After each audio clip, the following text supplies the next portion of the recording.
Today I'm going over barefoot shoes versus orthotic slippers. Super maximalist shoes, crazy orthotics. Do all these make your muscles weak? Do all these cause bunions? I see all these videos making claims. Hey, shoes cause bunions. Shoes mess up your back. Caveman walked barefoot.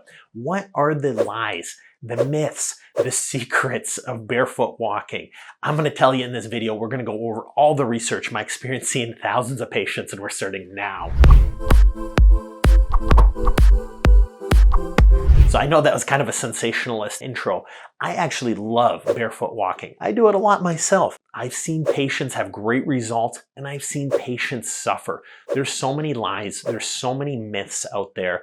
Nobody's really rooting this stuff in studies. People use sensational books where somebody goes and runs with a hidden tribe in Brazil, and spoiler alert, those guys get smoked in races anyway. If you look at the world record setting marathons, all these guys wear super shoes now. They're making all the records, not barefoot walking. They use it with super shoes. So it's kind of funny, like people accuse me of selling expensive shoes, but the reality is I don't sell any of my own shoes. And number two, some of the biggest affiliate offers I get are to sell barefoot shoes, which are not cheap if you look at any of them being advertised. Myth and lie number one, barefoot shoes are suitable and recommended for everybody. They say, hey, these things straighten your legs. They strengthen your muscles. That's the myth. The reality is the suitability of barefoot shoes varies greatly. People have different biomechanics. Some experience benefits right away. Some immediately have problems, ligament damage, injuries, like right off the bat.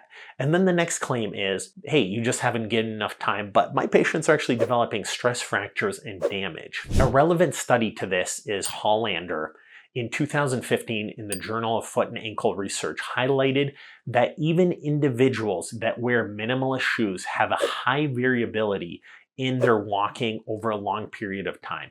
There is a need for a personalized approach. I'm going to tell you my experience with barefoot walking shoes. I actually have people come in and walk, and I look at their hips, I look at their knees, I look at their feet. People who have straight hips, straight knees, straight feet, who are already healthy, that's who benefits barefoot walking. If one knee's turning in, if one hip's turning in, as you're walking, you're going to load your muscles so unequally that you're going to have shin splints, stress fractures, posterior tibial tendonitis, Achilles tendonitis right away. And most of the patients I see are older people with joint problems, with peripheral neuropathy. That's kind of the problem with the barefoot shoes. If you're perfectly straight already, that's when the strengthening works. It's kind of like lifting weights in the gym. If I put the squat rack on my bar and I'm tilting unequally, I'm going to damage myself. But if I'm already perfectly straight and have perfect technique, I can really load that up and my body can handle it. That's a good way to think about barefoot shoes. But let's focus on getting you straight. Myth and lie. Barefoot shoes completely eliminate injury risk. The myth is switching to barefoot shoes will prevent a lot of running related injuries. The reality is while barefoot running can alter how you walk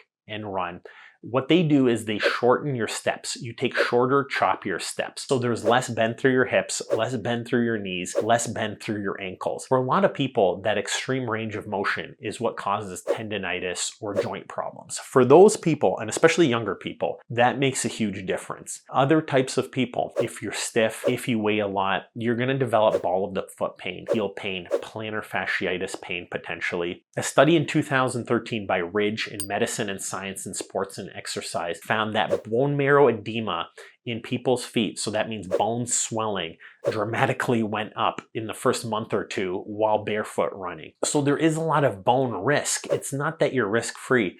It goes back to point number one. If you're already healthy, strong, and flexible, you're going to tolerate this a lot better. Those shorter, choppier steps won't load your joints as much, but you will have less cushion and more impact injury. Myth and lie number three, barefoot shoes naturally improve running form. The myth is that simply wearing barefoot shoes will automatically improve your running form.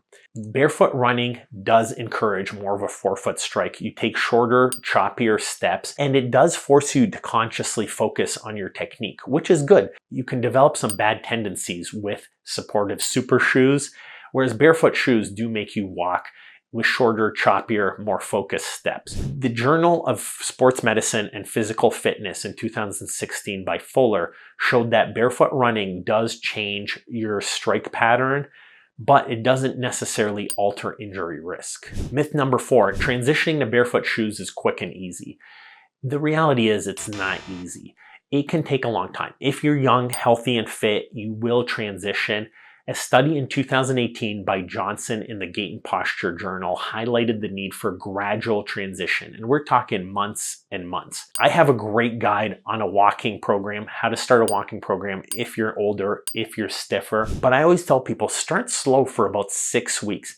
That's how long it takes for your ligaments to adjust, to get a little bit more flexible. So you don't want to do it all at once. If something's hurting, you want to dial it back and ease into it. I'm not saying barefoot running's bad, but there is an adjustment phase. Myth number 5, barefoot shoes are a natural way to walk or run. We were cavemen. We were meant to run and walk. Minimalist shoes are the closest to a natural state. The reality is our ancestors hardly lived any years at all and developed crippling arthritis. They were shorter. A lot has changed. We sit in chairs. We sleep in beds. We do a lot of stuff differently. Our ancestors, while they did walk more barefoot with less supportive shoes, they developed physical conditioning, more biomechanics to do so over time. Nature is a great magazine. A study in 2011 by Lieberman on the biomechanics of foot strikes over large populations noted that even amongst barefoot people, there was a huge variability in running gait and foot strike. Even though they were barefoot their whole life, there's still a huge genetic difference in how they walk and run. So here's kind of the big secret. There are pros of barefoot shoes. They encourage shorter, choppier steps that don't load your body as vertically. There's a lot of good studies that it is a more natural biomechanical foot strike. It does strengthen lower extremity muscles, and gradually it makes you think about your gait and your muscles do get used to walking. There's an improvement in sensation. You can feel with your feet and adjust, and it can help you prevent injuries, but there is a risk for injury or biomechanical injuries. Specifically, stress fractures through your bone, there's less cushion. If you have a bad back, bad hips, tight hamstrings, tight knees, and you try to do this too aggressively, you're going to have a lot of joint problems. And I see that predictably with a biomechanical exam. If I do a biomechanical exam and somebody has issues, the vast majority of the time they will have a hard time adjusting. Not all the time, but the majority of the time. There's limited protection for biomechanical issues. Ingrown toenails, bunions, hammer toes. Specifically, if you have less cushioning in your foot, if you have less flexibility, you can't absorb this damage and it can lead to foot-specific injury. Most of the people that come in with foot problems can't get through that adjustment period. You want to ease into it.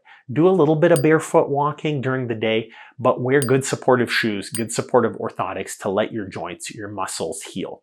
And the big secret is you have to get a biomechanical exam. If you're struggling to adjust to this, if you're not a healthy 20-year-old or 30-year-old fitness influencer who has an affiliate deal for barefoot shoes, it's not going to be the easiest thing in the world, even though barefoot walking is great once you adjust to it eventually. The way I talk about adjustment is biomechanical exam, see where you're injured, see where you're tight. Just like a dentist straightens a tooth, I would tell people start with a shoe that holds you a little bit straighter, start with a soft pre-made orthotic, then potentially a custom orthotic. And as you're already straight, that's when more and more barefoot walking makes sense because your knees are straight, your hips are straight, your back's straight.